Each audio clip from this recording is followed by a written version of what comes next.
Hello everyone.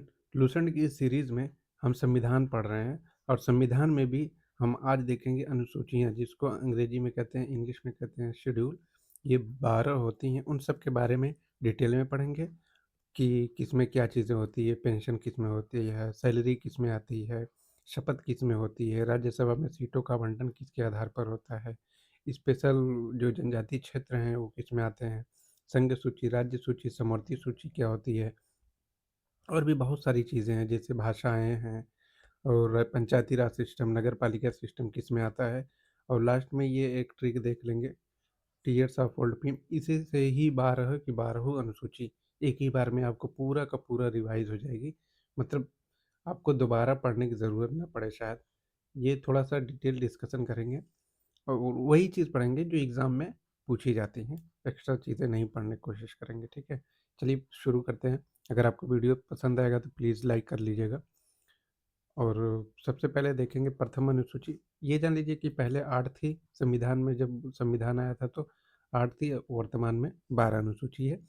और पहली अनुसूची में राज्यों और यूटी का वर्णन है, संघ शासित क्षेत्र और उसके राज्य, ये मिला करके प्रथम अनुसूची का निर्माण करते हैं। ये 69वां संविधान संशोधन 1991 को राष्ट्रीय राजधानी क्षेत्र दिल्ली को घोषित किया गया, जो कि 1991 में आया। ये बताने की कोशिश कर रहा है कि जो भी राज्य नए निर्माण होंगे, जो भी होगा, सब अनुसूची 1 में आएँगे।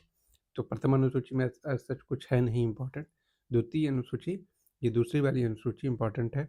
इसमें जो संवैधानिक पदाधिकारी होते हैं, जैसे राष्ट्रपति, उपराष्ट्रपति, राज्यपाल, विधानसभा के अध्यक्ष, विधानसभा के उपाध्यक्ष और विधान परिषद के सभापति और उपसभापति, उच्च न्यायालय के और उच्चतम न्यायालय के न्यायाधीश, सबका जो है वेतन, भत्ता, पेंशन, इसका उल्लेख किसमें है? दूसरी अनुसूची में है। बस इतना याद कर लीजिए। दूसरी अनुसूची सैलरी वगैरह से रिलेटेड है। तीसरी अनुसूची में शपथ की बात की गई है। किनके शपथ की? मंत्री, उच्चतम न्यायालय, उच्च न्यायालय के न्यायाधीशों की। और एक चीज़ आप मुसलमानों में देखते होंगे, निकाह होता है जिसमें कहा जाता है कबूल है, कबूल है, कबूल है 3 बार। तो शपथ लेंगे तीसरी में, ठीक है? बस वैसी ट्रिक्स है। और चौथी अनुसूची राज्यसभा में प्रतिनिधित्व का विवरण, मतलब कहाँ पे कितनी सीटें होंगी, उसका विवरण किसमें है? चौथी अनुसूची। कुछ लोग इस तरीके से 4 लिखते हैं ना, ये चेयर की तरह, तो बस यही जान लीजिए कि चौथी में चेयर्स है कि राज्यसभा में किसको कितना प्रतिनिधित्व मिलेगा। 5वीं अनुसूची, अनुसूचित क्षेत्र और अनुसूचित जनजाति के प्रशासन और नियंत्रण के बारे में। 5वीं अनुसूची में अनुसूचित क्षेत्र और अनुसूचित जनजाति के प्रशासन के नियंत्रण के बारे में है। और 6ठी अनुसूची बहुत ही इम्पोर्टेंट है। इसमें असम, मेघालय, त्रिपुरा और मिजोरम जनजाति क्षेत्रों के प्रशासन के बारे में वर्णन किया गया है। ये याद रखिए, इन राज्यों के नाम दे करके पूछ लेता है कि निम्नलिखित में से कौन सी 6ठी अनुसूची में नहीं आती या आती हैं। तो इसके लिए एक ट्रिक याद कर लीजिए, एटीएम और यम। असम, त्रिपुरा, मिजोरम, मेघालय, मणिपुर नहीं है इसमें, ये बस याद कर लीजिए। मणिपुर ही ऑप्शन में दे करके पूछता है कि निम्नलिखित में से कौन शामिल है।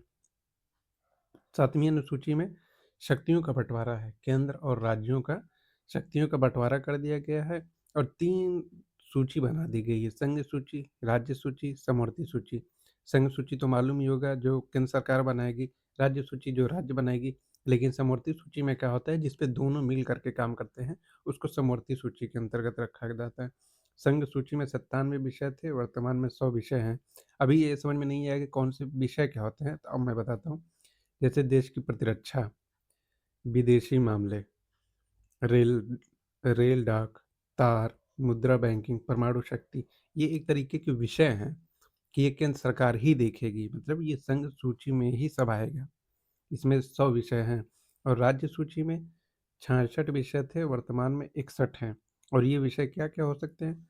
शांति और व्यवस्था, पुलिस, जैसे आप यूपी पुलिस का देंगे पेपर या यूपीएसआई का, तो ये किस में आएगी? राज्य सूची में आएगी ना। उसके आगे देखिए लगा है यूपी।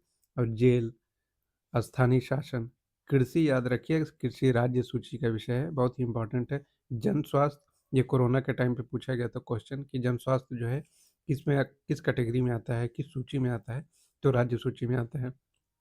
राज्य के अंदर होने वाला व्यापार, न्याय विभाग, ये सारे के सारे राज्य सूची में आते हैं।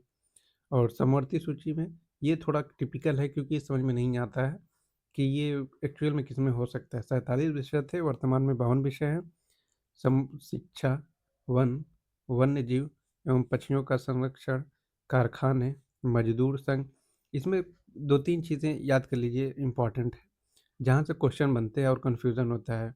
जैसे नेशनल एजुकेशन पॉलिसी बनी, न्यू एजुकेशन पॉलिसी, अब वो लगेगा कि ये केंद्र सरकार ने बनाया है तो केंद्र सरकार पे होगी, लेकिन ये समवर्ती सूची का विषय है एजुकेशन।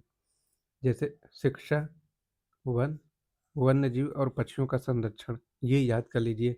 और कारखाना से तो आप अंदाज़ा लगा लेंगे कि लोग सरकार से माँग करते हैं कि नौकरी नहीं मिल रही है, कारखाना लगाइए, इंडस्ट्री लगाइए। 8वीं अनुसूची बहुत इम्पोर्टेंट है, 22 भाषाओं का वर्णन है।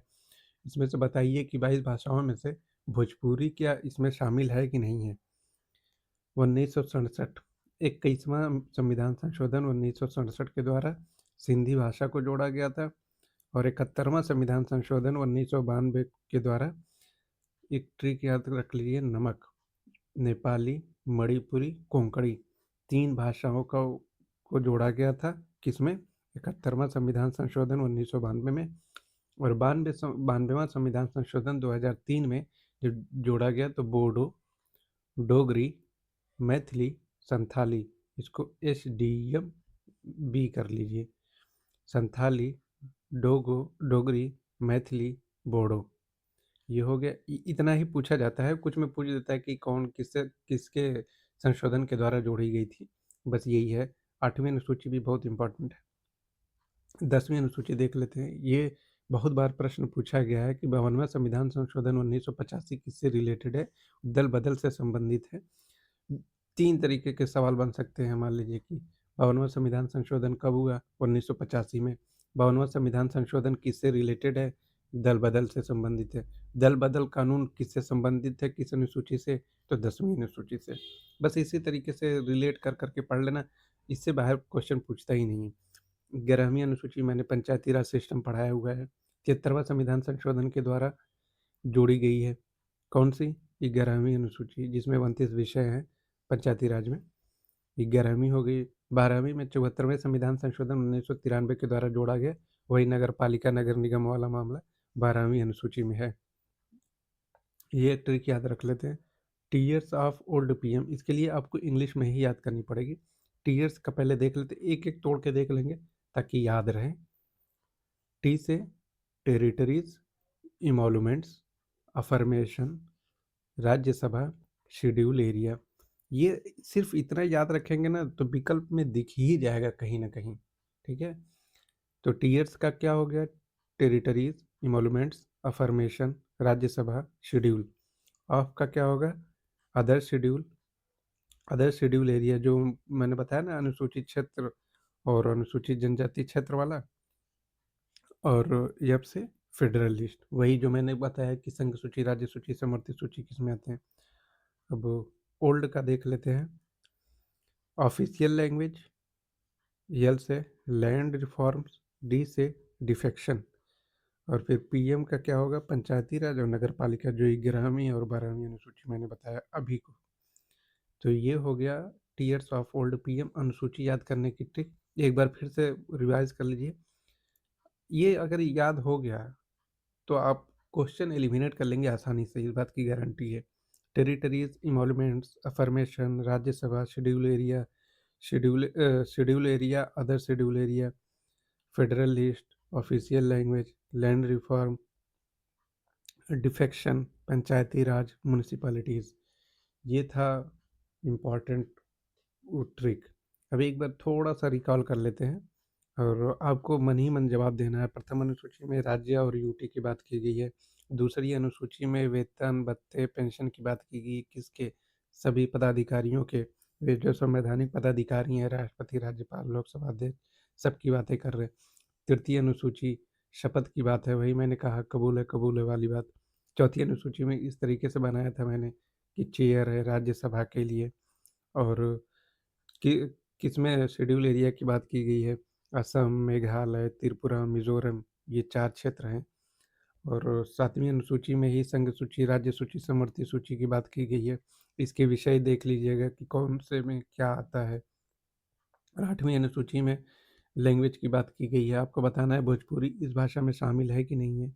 21वें के द्वारा सिंधी जोड़ी गई, 71वें के द्वारा नमक जोड़ा गया, नेपाली, मणिपुरी, कोंकणी, 92 के द्वारा जोड़ा गया बोडो, डोगरी, मैथिली, संथाली और 10वीं अनुसूची दल-बदल से संबंधित है, 11वीं पंचायत से है, 12वीं जो है नगर पालिका, नगर निगम वाला मामला जो मैंने तो आपको बताया था, ठीक है? ये एक बार देख लीजिएगा।